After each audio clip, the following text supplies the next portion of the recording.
Hello, welcome to law and technology web series. आज बात करना चाहेंगे वक्फ अमेंडमेंट बिल 2024 की।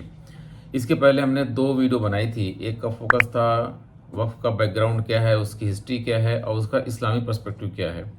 फिर दूसरी वीडियो हमने बनाई थी, ये देखा था कि जो अभी वक्फ एक्ट जो इन्फोर्स है, जो 1995 का एक्ट है, फिर बाद में 2013 में जो चेंजेस हुए थे उसमें क्या प्रोविजंस हैं, उसके क्या चैलेंजेस हैं। और फिर हम आज देखेंगे कि क्या जो नया बिल पेश किया गया है उसमें उसकी क्या ज़रूरत थी, उसके जो प्रोविजंस हैं उसमें देखेंगे उसमें अच्छी चीज़ें क्या हैं, उसमें क्या चीज़ कंट्रोवर्शियल है, चैलेंजिंग है। और फिर हम देखेंगे कि क्या सही मानों में होना चाहिए कि जो पूरा पर्पज़ है इस बिल का कि इफिशेंसी इसमें आए, इसमें जो करप्शन है वो ख़त्म हो जाए और इसमें सही मानों में जो वफ़ का जो पर्पज़ था उससे बेनिफिट लोगों को मिले। जो इसमें जो अच्छी बातें हैं वो मैं पहले बताना चाहूँगा, बाद में हम जाएंगे जो चीज़ें कंट्रोवर्शियल हैं। इसमें एक तो ये है कि ये इसका बहुत वाइड पर्सपेक्टिव है और इसमें और चीज़ों को इम्प्रूव कर दिया गया है, ताकि जो इसमें ये कहा गया है कि इसका जो अब एक्ट का जो नाम होगा, इनफैक्ट वो फोकस होगा उसके पर्पस पे। जैसे इसका नाम होगा unified Waqf management empowerment efficiency and development. So इसका ये शो कर रहा है कि इसका जो फोकस है कि जैसे कहा जाता है कि वक्फ में काफ़ी करप्शन है और सही मानों में जो सच्चर कमेटी की रिपोर्ट थी उसके हिसाब से वक्फ की जो प्रॉपर्टी से जो होना चाहिए अर्निंग वो नहीं होती थी। इसका मतलब क्या है कि इसके अंदर ऐसी चीज़ें हैं कि अगर हम उसको इफिशिएंट बना दें तो जैसा कहना है लोगों का कि इसकी प्रॉफिट से मुसलमानों में गरीबी एकदम ख़त्म हो जाएगी, क्योंकि एज पर द रिपोर्ट्स जो 8 लाख प्रॉपर्टीज़ है वक्फ की उसका सही मानों में सही से इस्तेमाल नहीं हो रहा है। सो गवर्नमेंट का ये कहना है कि इसीलिए हम नया लॉ बना रहे हैं ताकि इसका जो मैनेजमेंट हो अच्छे तरीके से हो, करप्शन खत्म हो और चीज़ें इसमें इफ़िशिएंट हो जाएं। और इसमें ये कहा गया है कि इसमें एक होलिस्टिक पर्सपेक्टिव भी है ताकि बाकी लोगों को ऐड किया गया। जैसे इसमें जो बोहरा कम्युनिटी थी उनको भी ऐड कर दिया गया है। और इसमें कहा जा रहा है कि इसमें काफ़ी चीज़ों को क्लैरिफाई कर दिया गया है ताकि जो कंट्रोवर्शियल चीज़ें थी या चीज़ों में कन्फ्यूजन था वो दूर हो जाए। इसमें कहा जा रहा है कि इसमें एक डेटाबेस बनाया जाएगा जिस पोर्टल पे जो प्रॉपर्टी वक्फ की वो सारी लिस्टेड हो जाएगी। और हम जानते हैं कि जैसे इंडिया में 32 वक्फ बोर्ड हैं और उनको सबको डिजिटाइज किया जाएगा, वो सारी प्रॉपर्टियां वहाँ पे लिस्टेड हो जाएंगी। लेकिन अब देखा जाए कि क्या इतनी शॉर्ट से कहा जा रहा है कि 6 महीने का टाइम दिया जाएगा। जब ये वक्फ अमेंडमेंट बिल जब एक्ट में तब्दील हो जाएगी तो 6 महीने के अंदर सारी प्रॉपर्टीज़ को जो पोर्टल होगा उस पर रजिस्टर करना पड़ेगा। अब एक लिहाज से ये तो टाइम बहुत कम है, लेकिन जो ये जो पर्पज़ है कि चीज़ें लिस्टेड हो जाएं, ये बहुत अच्छा पर्पज़ है, ये तो इसको अप्रिशिएट करना चाहिए। और इसमें जो एक प्रोविज़न है कि इसमें मेंटेनेंस मिलेगा विडोज़ को, और जो डाइवर्स विडोज़ हैं, जो आर्फन हैं, उनको भी इसमें काफ़ी सहूलियत मिलेगी, उनके लिए भी इसको यूज़ किया जाएगा। लेकिन जो 1986 के लॉ में डाइवर्स वुमेन का प्रावधान था जो डैनियल लतीफ़ी वाले केस में ख़त्म कर दिया गया था, और उसके बाद फिर जजमेंट में सुप्रीम कोर्ट ने भी कई लॉज में फॉलो किया है, कई केसेस में फॉलो किया हुआ है। अब सेक्शन 3A में कहा जा रहा है कि कोई भी वक्फ क्रिएट नहीं कर सकता अगर वो उसका ओनर नहीं है। तो ये तो कोई नई बात नहीं है, ये तो इस्लाम का असूल है कि जो वक्फ क्रिएट करेगा वो उसका मालिक होना चाहिए। अब इसमें है कि नॉन मुस्लिम भी वक्फ कर सकते हैं, लेकिन शर्त ये है कि इसका पर्पस हिंदू लॉ के तहत लॉफुल हो और मुस्लिम लॉ के तहत भी लॉफुल हो। वक्फ अल-औलाद एक कंट्रोवर्शियल इशू रहा है हमेशा से। अब इसमें नई बिल में इसको ख़त्म कर दिया गया है और कहा जा रहा है कि इसको वक्फ अल-औलाद को अलाउ नहीं करना चाहिए, उस पर डिबेट चल रही है। कहा गया है कि अगर इससे इनहेरिटेंस राइट्स ख़त्म होते हैं या वारिसों के या औरतों के अगर राइट ख़त्म होते हैं तो इसमें इजाज़त नहीं होनी चाहिए।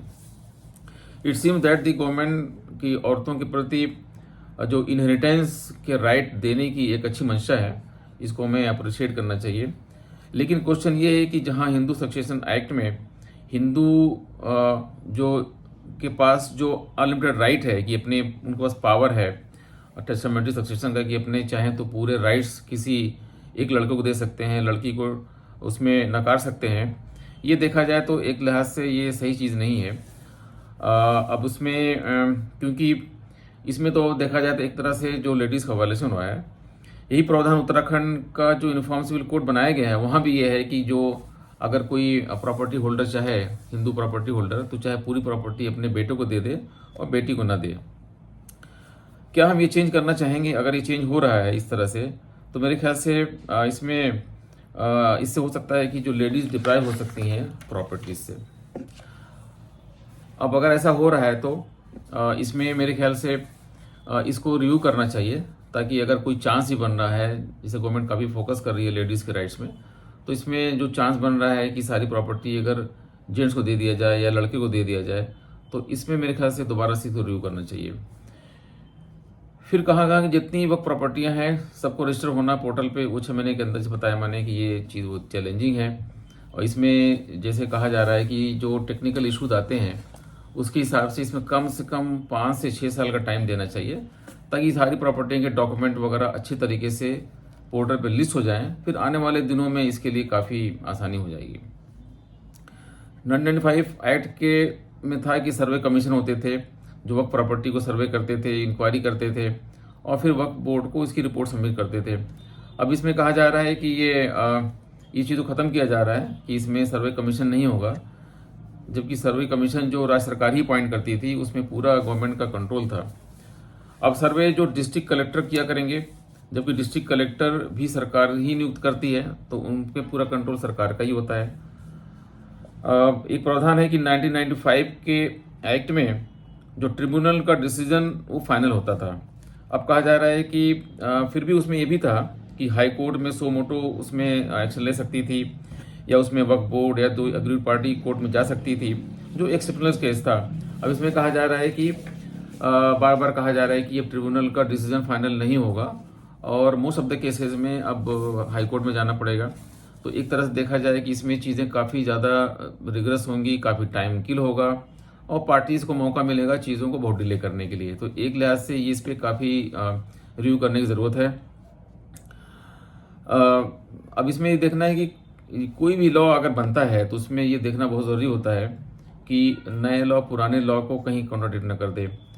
अब now the question is whether we are going to follow this same principle in all the tribunals. जैसे बाकी ट्रिब्यूनल्स में होता है कि ट्रिब्यूनल्स के बाद बहुत से ट्रिब्यूनल्स के बाद ये लास्ट होता है कि आखिरी वो कोर्ट होती है कि उसके बाद वो मामला ख़त्म हो जाता है।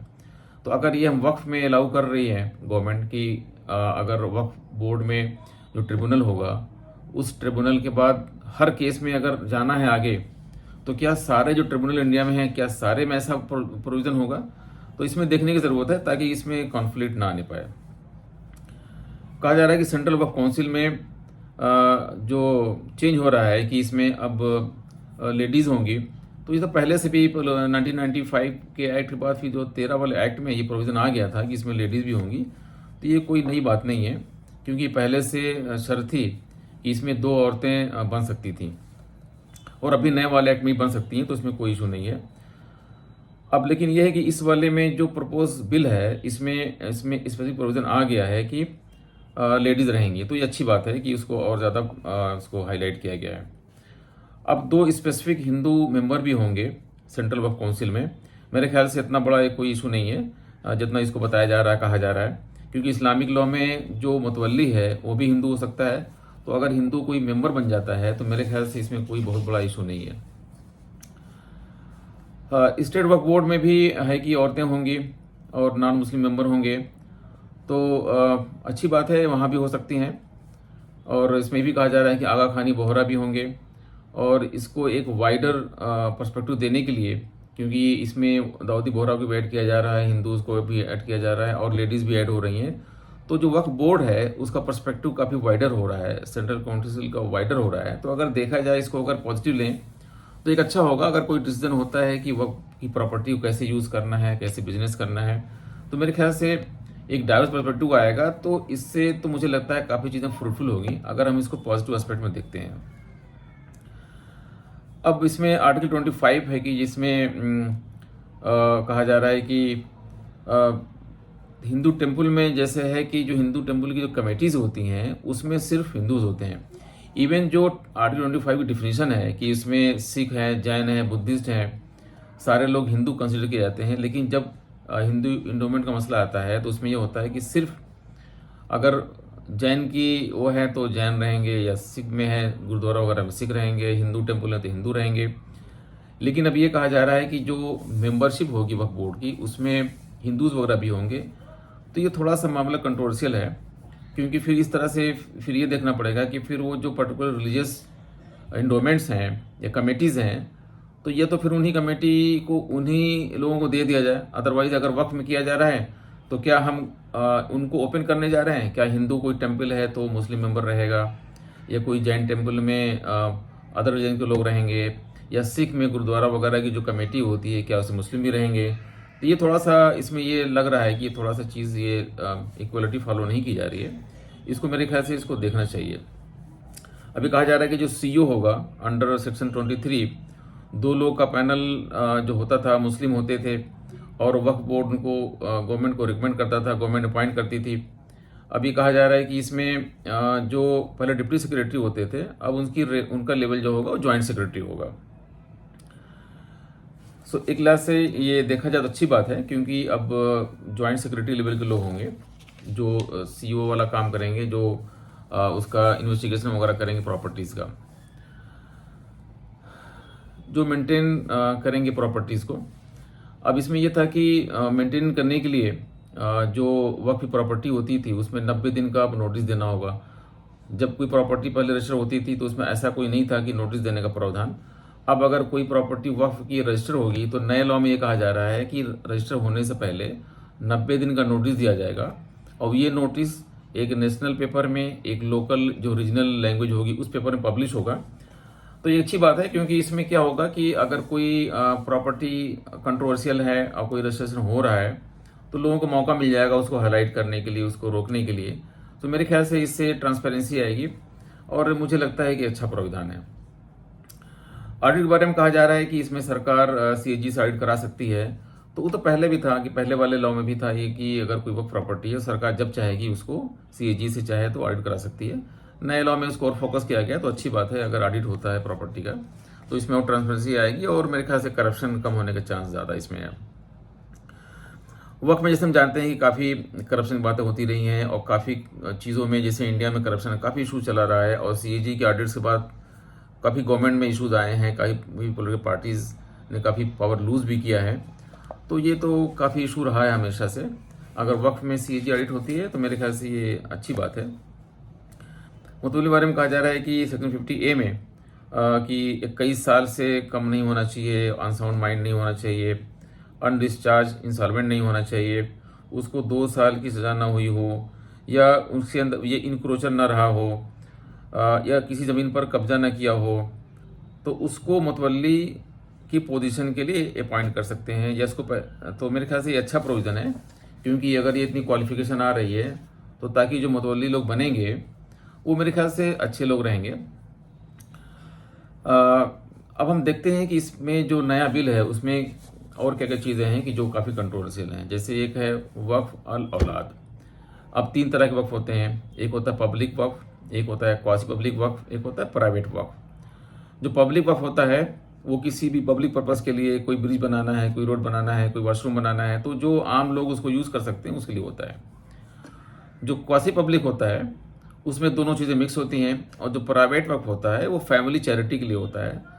सो अगर देखा जाए इसमें जो 1896 में जो बिकानी मियाँ का वाला केस था उसमें जस्टिस अमीर अली ने कहा था कि अगर वक्फ जो है एक्सक्लूसिवली वो फैमिली के लिए है तो ये वैलिड नहीं होगा। और फिर उसको देखा हमने अबुल फतह वर्सेस मोहम्मद इसाक वाले केस में, प्री काउंसिल ने कहा 1894 में कि वक्फ प्रिडोमिनेंटली अगर फैमिली के लिए है और देन चैरिटी के लिए उसमें बहुत कम प्रोविज़न है तो वो वैलिड नहीं होगा। Due to lot of then he one cry 1913 में क्या हुआ था, ब्रिटिशर्स ने फिर एक नया लॉ पास किया and they brought the Muslim Waqf validation act to recognize the Waqf al aulad. तो as per the current scenario जो अमेंडमेंट किया था ब्रिटिशर्स ने 1913 में, उसके हिसाब से आज की डेट में वक्फ अल औलाद तो वैलिड है। लेकिन अभी जो नया बिल ये आया है 2024 का, उसमें ये प्रपोज किया जा रहा है कि वक्फ अल औलाद को उसमें इनवैलिड कर दिया जाए। फिर देखा हमने जैन यार जंग वाले केस में सुप्रीम कोर्ट ने कहा था कि अगर बेनिफिशरीज उसके किसी भी अगर कोई वक्फ प्रॉपर्टी है उसके बेनिफिशरी मुस्लिम है तो वो हो सकते हैं। फिर हमने 1964 में देखा कि अमेंडमेंट हुआ, उसमें कहा गया कि बेनिफिशरीज अगर फैमिली के लिए हैं, रिलीजियस के हैं, पायस के हैं, पब्लिक यूटिलिटी के लिए हैं, उसकी जो डिफिनीशन थी 1964 के अमेंडमेंट में उसको काफ़ी एक्सपेंड कर दिया और कहा गया कि इसमें वक्फ के जो ऑब्जेक्टिव हैं काफ़ी एक्सपेंड कर दिए गए। तो अगर कोई वक्फ फैमिली के लिए, रिलीजियस के लिए, पायस पर्पज़ के लिए, पब्लिक पर्पज़ के लिए, तो वो ये कहा गया कि ये चीज़ें अच्छी हैं। अब उत्तराखंड का जो अभी नया लॉ है यूसीसी का, उसमें हमने देखा कि टेस्टामेंट्री सक्सेशन में ये कहा गया है कि फादर के पास पूरा पावर है कि प्रॉपर्टी चाहे तो अपनी बेटों को दे दे और बेटी को न दे। तो अभी जो नए प्रोविजन बन रहे हैं उसमें भी इस तरह की चीज़ें आ रही हैं, तो मेरे ख्याल से इस चीज़ को देखना चाहिए ताकि इसको अगर कोई मिसयूज़ होना चाहे होने वाला हो राइट का लेडीज़ का, तो इसको अवॉइड करना चाहिए। अब ट्रिब्यूनल का पावर देखा जाए तो इसमें काफ़ी कम कर दिया गया है। इसमें जो नया एक्ट अभी आया है, जो नया बिल प्रपोज है, नया एक्ट बनने वाला है 2024 का, और उसमें क्या हम ये जो कट कर रहे हैं पावर ट्रिब्यूनल का, क्या हम सारे ट्रिब्यूनल करने जा रहे हैं? क्योंकि इंडिया में 70 ट्रिब्यूनल हैं, तो मेरे ख्याल से जो ट्रिब्यूनल्स का जो लॉ है, जो फिलॉसफी है, वो सेम होनी चाहिए, चाहे वक्फ के लिए हो या कॉरपोरेट के लिए हो या किसी चीज़ के लिए हो, क्योंकि वो ट्रिब्यूनल होता ही इसीलिए है for fast and speedy disposal of the cases. Otherwise फिर नॉर्मल कोर्ट में हम जा सकते हैं। तो मोस्टली ट्रिब्यूनल स्पेशलाइज्ड होते हैं ताकि उसमें लोगों को मौका मिले जाने का और केसेस बहुत तेज़ी से सॉल्व हो सकें। अब इसमें जो देखा जाए अगर कि इसमें कहा जा रहा है कि ट्रिब्यूनल के पास जो लोग जाएंगे उसमें उनके पास पावर ही नहीं सुनने का, तो एक लिहाज से देखा जाए जुडिशियल रिव्यू का पावर हम ख़त्म कर रहे हैं। जबकि हम देखा जाए जो कृष्णनंद भारती केस था उसमें यह आया था कि जो जुडिशियल रिव्यू है वो एक फंडामेंटल राइट, एक क्लास जुडिशियल रिव्यू है, judicial review is one of the basic structure of the constitution. तो यहाँ से अगर हम जुडिशियल रिव्यू को ख़त्म कर रहे हैं या ट्रिब्यूनल को रिव्यू करने का पावर नहीं दे रहे हैं, तो मेरे ख्याल से ये थोड़ा सा जो लीगल फिलॉसफी है उसकी कंट्रोवर्शियल हो जाएगी, क्योंकि हमको जुडिशियल रिव्यू का पावर देना चाहिए जो ट्रिब्यूनल्स हैं, ताकि वो चीज़ें आगे जाने से पहले वो पहले रिव्यू हो जाएं और किसी के साथ नाइंसाफ़ी न होने पाए। वक्फ बोर्ड में भी सरकार नॉमिनेट करती रही मेंबर्स को और सरकार ही उसको चलाती है अगर देखा जाए। तो अगर वक्फ बोर्ड पे भरोसा नहीं कर रहे हैं हम, तो अच्छी बात नहीं है, क्योंकि वक्फ बोर्ड का जो पूरा प्रोसेस है उसको सरकार ही कंट्रोल करती है।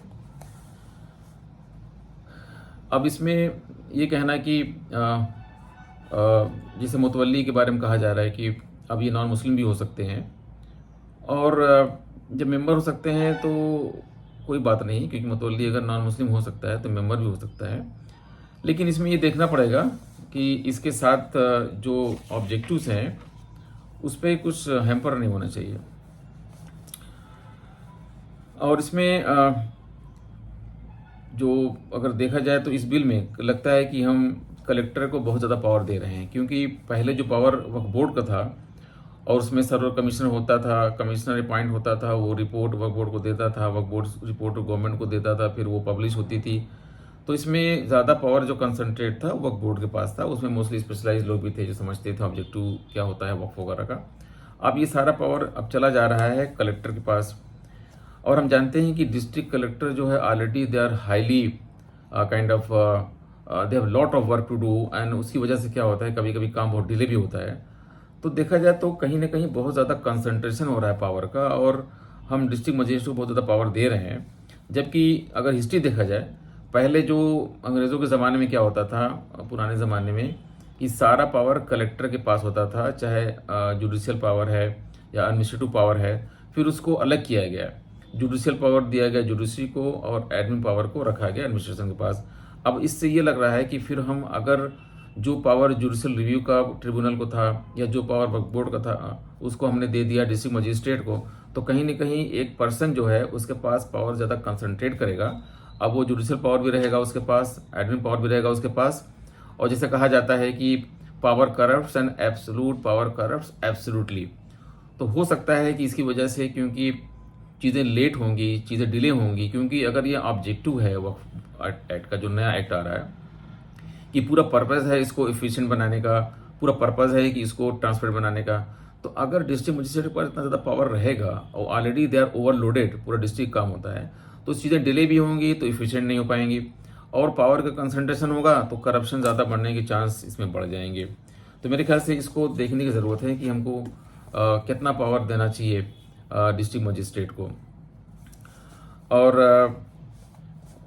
अब इसमें देखना पड़ेगा कि इसमें जो बिल आ रही है उसमें जुडिशरी का जो रोल है वो बहुत इंपॉर्टेंट है, क्योंकि जुडिशल रिव्यू जो 3 ऑर्गन होते हैं गवर्नमेंट के, एग्जीक्यूटिव और जुडिशल लेजिस्लेचर। सो जो लेजिस्लेचर है उसका काम है लेजिस्लेट करना, सही से लॉ बनाना, एग्जीक्यूटिव काम है उसको देखना कि लॉ एग्जीक्यूटिव हुआ कि नहीं, और जुडिशरी काम है जस्ट लाइक वॉच डॉग कि देखना कि उसमें प्रॉपरली लॉ फॉलो किया गया है। तो अगर हम जुडिशरी का पावर कट कर रहे हैं, यहाँ पे ट्रिब्यूनल का पावर घटा रहे हैं और उनको मौका नहीं दे रहे हैं रिव्यू का, तो मेरे ख्याल से ये थोड़ा सा अच्छा नहीं होगा, क्योंकि अगर पर्पज़ है वक्फ को प्रोटेक्ट करने का, उसको एफिशिएंट बनाने का, ट्रांसपेरेंट बनाने का, तो इसमें जुडिशल रिव्यू का पावर देना चाहिए ट्रिब्यूनल को। जो वक्फ प्रॉपर्टी है उसमें हमेशा से बात आती रही है कि इसमें काफ़ी करप्शन है और काफ़ी चीज़ें उसके अंदर हैं। तो अभी जो करंट लॉ है उसके में जो कोई वक्फ प्रॉपर्टी के साथ कोई मिसयूज़ करेगा, जो सेक्शन 52A में है कि कैद बामुशक्कत की सज़ा है और it is a rigorous imprisonment. इसका मतलब क्या है कि जो करंट लॉ है वो ज़्यादा रिगरस है अगर कोई वक्फ प्रॉपर्टी से छेड़छाड़ करता है या फ्रॉड करता है, करप्शन करता है। लेकिन जो नया लॉ प्रपोज किया गया है उसमें कहा जा रहा है कि अब ये सिंपल इम्प्रिजनमेंट हो जाएगा। तो एक लिहाज से, और पुराने लॉ में क्या है कि कोई वक्फ का अगर कोई गड़बड़ी करता है तो वो कॉग्निजेबल ऑफेंस था, मतलब उसमें नॉन बेलेबल। लेकिन अभी क्या किया गया है, नए एक्ट में प्रपोज किया गया है, एक तो जो पनिशमेंट था उसको सिंपल कर दिया इम्प्रिजनमेंट, और दूसरे उसे कर दिया नॉन कॉग्निजेबल, अब वो बेलेबल हो गया। तो इसका मतलब क्या है कि आप लोगों को जो एक डर था कि वक्फ प्रॉपर्टी में करप्शन करेंगे तो पनिशमेंट मिल जाएगा और रिगरस होगा और बेल नहीं ले सकते, तो एक डर था, इसका मतलब उस डर को आप घटा रहे हैं। सो अगर पर्पज़ है वक्फ प्रॉपर्टी को प्रोटेक्शन देने का, ट्रांसपेरेंसी लाने का, तो मेरे ख्याल से सज़ा को बढ़ाना चाहिए, ना कि घटाना चाहिए। और उसमें ये था कि जो फाइनेंशियल लाइबिलिटी थी वो 10,000 से 20,000 कर दी गई है अगर वक्फ प्रॉपर्टी में कोई लाइबिलिटी आती है। तो मेरे ख्याल से इन प्रोविजंस को देखना चाहिए, और मैं रिक्वेस्ट करूंगा जेपीसी से कि इन सब प्रोविजंस पे स्पेशली थोड़ा ध्यान दें, ताकि वो अच्छी तरीके से एक प्रपोजल आए और जो लॉ बन रहा है वो एक अच्छा रिफाइंड लॉ बन करके आए। और ये कहा जा रहा है कि जैसे पहले ये था कि जिस वक्त प्रॉपर्टी की अर्निंग 5,000 पर एनम से ऊपर है उसको 7% प्रॉफिट का देना पड़ता था वक्फ बोर्ड को, ताकि वक्फ बोर्ड प्रॉपर्ली इफिशिएंटली रन कर सके। अब नए लॉ में क्या कहा जा रहा है, जो 2024 का प्रपोज अमेंडमेंट एक्ट है उसमें कहा जा रहा है कि इसमें 5% ही देना होगा। सो मेरे ख्याल से अगर पर्पज़ ये है कि वक्फ की प्रॉपर्टीज़ को, वक्फ बोर्ड को पावरफुल बनाना है, इफिशिएंट बनाना है, तो इसमें जो फाइनेंशियल लाइबिलिटी ज़्यादा होनी चाहिए, ताकि जब ज़्यादा पैसा वक्फ बोर्ड के पास आएगा वो प्रॉपर्टी से प्रॉफिट के बाद, तो they will be able to efficiently run properly. अब इसमें 7% से 5% किया जा रहा है, इसका मतलब कि जो अभी करंटली जो पैसा आ रहा है वो और कम हो जाएगा। जो पैसा कम हो जाएगा तो उनके पास बहुत ही कम पावर बचेगा और शायद इफिशिएंटली वक्फ बोर्ड अपनी चीज़ों को रन नहीं कर पाएगा। तो इसको मेरे ख्याल से एक बार देखना चाहिए, ताकि इसमें और इफिशिएंसी आ जाए और चीज़ें और अच्छी हो जाएं। दूसरा क्या है कि सेक्शन 108A में कि जो ओवर राइडिंग इफेक्ट दे रहा था ये, कि वक्फ एक्ट को जो कि आम तौर से दिया जाता है उसको भी हटा दिया जा रहा है, और ये कन्वर्टेड कर रहा है कि ऑब्जेक्ट से, कि जो बताया जा रहा है कि जो नया लॉ है बहुत इफिशिएंट होगा। सो ये अब हमें देखना पड़ेगा कि यार रियली हमने जो प्रोविजंस हैं जिस मैंने एनालिसिस किया, अब उसको देख के लग रहा है कि क्या रियली हम वक्फ जो अमेंडमेंट हमने प्रपोज किया है, जो नया बिल आ रहा है 2024 का, क्या रियली हम इससे वो प्रॉपर्टी को इफिशिएंट बनाना चाहते हैं, हम चाहते हैं कि इम्प्रूव हो, करप्शन खत्म हो, क्या इसको हम और कॉम्प्लिकेट कर रहे हैं? मेरे ख्याल से जो प्रोविजंस हैं और जो चीज़ें निकल करके आ रही हैं उससे जो ऑब्जेक्टिव बताया जा रहा है वो मैच नहीं कर रहा है। इसलिए दोबारा से ये सारे जो प्रोविज़न है इसको दोबारा से देख लेना चाहिए। अब ऐसा लगता है कि गवर्नमेंट जो प्राइवेट लॉ को पब्लिक लॉ से कंट्रोल करना चाहती है, क्योंकि ये वक्त प्रॉपर्टी का ये प्राइवेट लॉ में आता है। ये प्राइवेट मैटर है, किसको आप वक्त प्रॉपर्टी देंगे, किस पर्पस के लिए देंगे, कैसे मैनेज किया जाएगा, ये प्राइवेट डोमेन है, प्राइवेट लॉ में आता है। अब हम पब्लिक लॉ से प्राइवेट लॉ को कंट्रोल करना चाहते हैं तो अच्छी बात नहीं है, क्योंकि दोनों का अलग डोमेन है, दोनों की अलग फिलॉसफी है। तो इस चीज़ को दोबारा से मेरे ख्याल से इसको रिव्यू करना चाहिए, क्योंकि किसी का पर्सनल चॉइस हो सकता है कि किसको प्रॉपर्टी देना है। किसी को फोर्स नहीं कर सकते कि आप प्रॉपर्टी एक्स को दें, वाई को ना दें, तो ये अच्छी बात नहीं है। तो प्राइवेट लॉ का जो एक लास्ट से जो फिलॉसफी है उसको फॉलो होना बहुत ज़रूरी है। So thank you very much for listening my channel. Please like, subscribe and widely share my channel Technolex Law and Technology Web Series. बहुत जल्द मिलते हैं आपसे एक नए टॉपिक के साथ. Stay safe, healthy and happy. Thank you.